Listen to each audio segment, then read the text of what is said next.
मेरा ये पूरा फिगर आपको दिखाने का यही मकसद था कि हम किस एरिया में रहते हैं, किस एरिया में आपको कंसंट्रेट करना है, किस एरिया में किस तरीके से हमें काम करना है, और हमें कितने बड़े मार्केट में।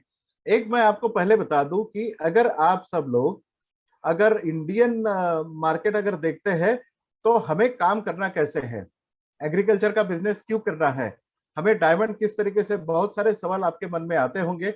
तो मैं इतना ही आपको कहूंगा, जिस क्षेत्र से आप आते हैं, जिस क्षेत्र में आप रहते हैं, उसकी अगल बगल में, जहां से आप नेटिव प्लेस से आते हैं, उसकी अगल बगल में अगर आप 5 गांव अगर सिलेक्ट कर ले, आपकी अगल बगल के 5 गांव अगर आप सिलेक्ट करते हैं, तो उसी गांव में आप डायमंड बन सकते हैं। इतना बड़ा मार्केट इसका हो सकता है। तो पहले आप क्या करें, मेरी एक आपको सलाह है कि स्टेप बाय स्टेप अगर आप इस मार्केट को या फिर बिजनेस को अगर समझ पाए किस तरीके से कर सकते हैं, तो सिस्टम से अगर आप डेफिनेटली टीसी से डायमंड 1 साल में बन सकते हैं। आपकी अगल बगल के 5 गांव आप सिलेक्ट कर ले। उस एरिया में खरीफ में, मतलब बारिश के दिनों में आपके कौन से पौधे लगाए जाते हैं या किस प्रकार की खेती होती है, उसका विचार कर ले।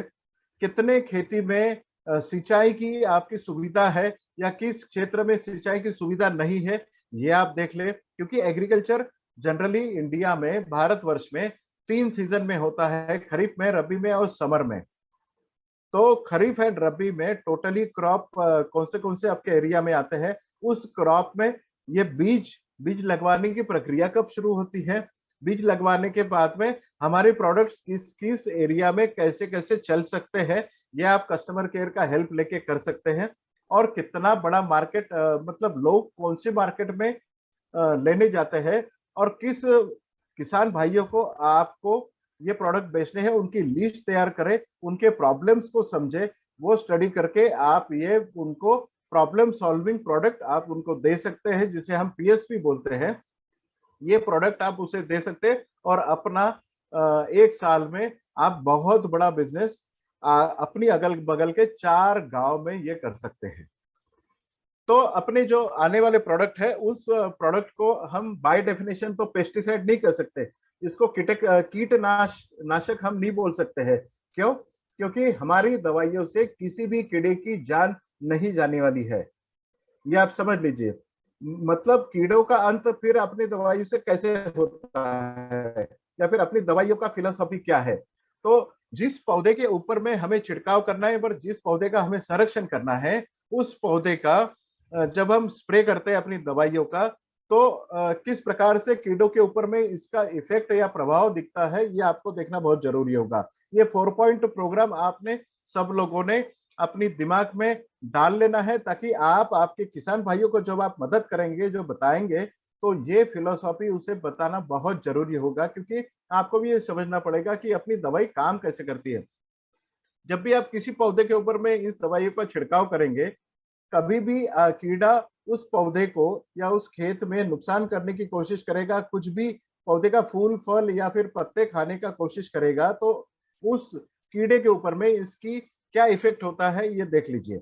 सबसे पहले जब भी खाने की कोशिश करेगा, तो उसके गले में, कीड़े के गले में मैंडिबल्स होते हैं, जिसे हमें टॉन्सिल्स होते हैं, उस तरीके से कीड़े के गले में मैंडिबल्स होते हैं, वो चोकअप हो जाता है। मतलब सीधी भाषा में उसका मुंह बंद हो जाता है।